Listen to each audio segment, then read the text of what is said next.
Hello, Hey there. What's your name? my name is Dwight Kurt Schrute. I'm applying for a salesman position at Dunder Mifflin Paper Company. My name is Pamela Beasley. I'm applying for the position of receptionist at Dunder Mifflin Paper. Hello, my name is Angela Martin. I am applying for a position as an accountant at Dunder Mifflin Company.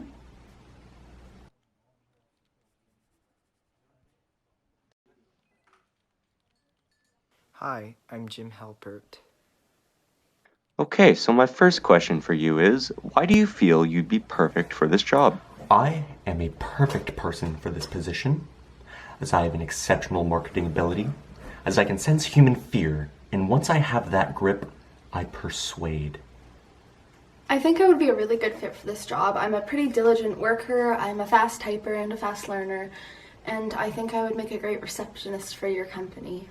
I excel in my career field because I am strict, organized, and professional. I do not mix work and play. I possess all the qualities you are looking for. You will not be disappointed in hiring me. I don't know. Easy labor. Just call and ask if people want paper. Right now, it's just a job. If I advance any further, this would be my career.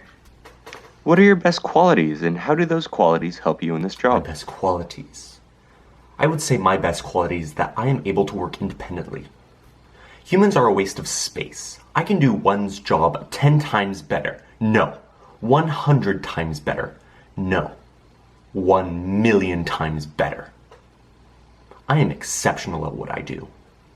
Others are inferior to me. My best qualities are definitely I'm a good listener, I'm a fast learner, and I'm definitely a fast typer, which is going to help me immensely in this position. I'm also told that I have a good phone voice, which is something that is, of course, vital for being a receptionist. I am a very diligent worker. I stick to an organized schedule and I follow all the rules perfectly. I am great with numbers and all my documents are filed.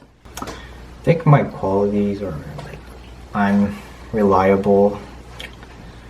Guess I'm a bit creative and I'm realistic. I also have good social skills, I think. Yeah. Tell me about a time when you had to deal with a conflict and how did you resolve it? Conflict. One time while volunteering as a deputy sheriff, a woman at around 52 years of age, white, Caucasian, 5 feet 3 inches, white cardigan, blue polyester dress, disrespected me. As I quote, she called me cute. I then put her in a rear naked choke and I showed her who is the boss. That is resolving a conflict. I tend to try and avoid conflict when I can. I'm not usually the best at dealing with it, but when I do have to deal with it, I try and look at it from both sides. You have to keep an open mind. I don't like to choose sides. A few years ago, Mr. Muffins, my cat, passed away and after he got out of the house. A reckless driver drove into him. I sued the driver and won immediately. If you want something done, you have to do it yourself. I don't back down. So the time when I had to handle a conflict was my friends and I bought a cow for an auction, and then the cows can go upstairs, but then the cow's joints won't allow them to go downstairs. So what I did was I got like a whole football team, and then carry the cows back to the first floor of the school. Not down. It took like an entire day. Yeah. What did you just say? I don't know. What's the most important thing you learned at school? I did not attend school. I actually grew up Amish on a beet farm. My uncle Gunther taught me the art of beet farming. While homeschooled, I grew up learning 17 different languages, including German. Die Disco spin griefdun mitte Nacht an. Es durchschütt mir ein Aus nach Boot. Stur. As you can tell, I am fluent in that language. The most important thing I learned at school would definitely be all my art and drawing skills. I guess in terms of this job, though, it would be my typing skills. If you wanted something that was actually relevant to this position. I learned that if you want something done, you do it yourself. The teachers there were incompetent, and I found that I learned best by doing and teaching myself. So the most important thing that I learned at school was like, actually, didn't really learn at school. I just don't care. What was the most difficult period in your life, and how did you deal with it? Trick question. I have never in my life had a difficult time. I have conquered all challenges and difficulties faced me, and I have trampled all over my enemies. When I am faced with a challenge, I fight back like a bear, and not a polar bear. No, they can die for all I care. I fight back like a great grizzly bear. The most difficult period in my life. Probably when I got rejected to my art university. I applied there and they said my art wasn't up to their standards and I didn't get in. But it was okay. I tried to make the best of the situation. I'm finding jobs for myself now and maybe one day I'll have the skills to get back into that school.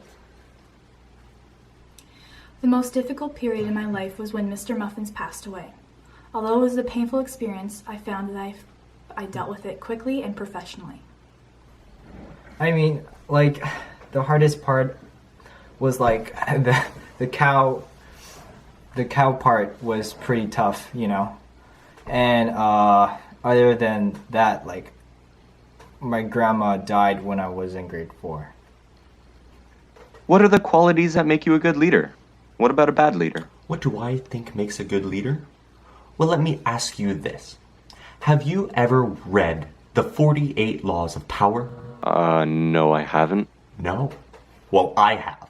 There's your answer. I think the most important qualities that make a good leader is someone who understands, is kind, is flexible. I think leaders need to be flexible because if they're not flexible all the time, well, then how are they going to deal with all the changes that happen in this kind of work environment? I believe that the qualities of a good leader are being strict, organized, and professional. The qualities of a bad leader are ones who are too playful, too optimistic, and they talk too much. So, the good qualities for a leader, what I think is, I am great at making people to do what I don't want to do. So I can just sit here and order people at my spot. Yeah.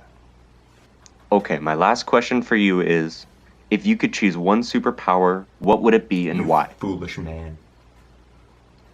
This is a trick question. I would have all these superpowers in the world. Then I would be the most powerful human being. All would bow down to me, and if not, I would kill them with my laser eyes. I obviously do not have laser eyes, but if I did, you would be burned.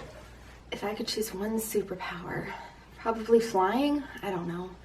I haven't really thought about this kind of question. I guess flying. None, because having superpowers are childish and unrealistic. The only thing I need in life are my cats. However, if I did have to choose, I would choose to talk to animals, so that I can talk to my cats. And maybe Mr. Muffins. If I could choose one superpower, I want to read people's mind. So in that way, I won't cause any problems and people will admire me.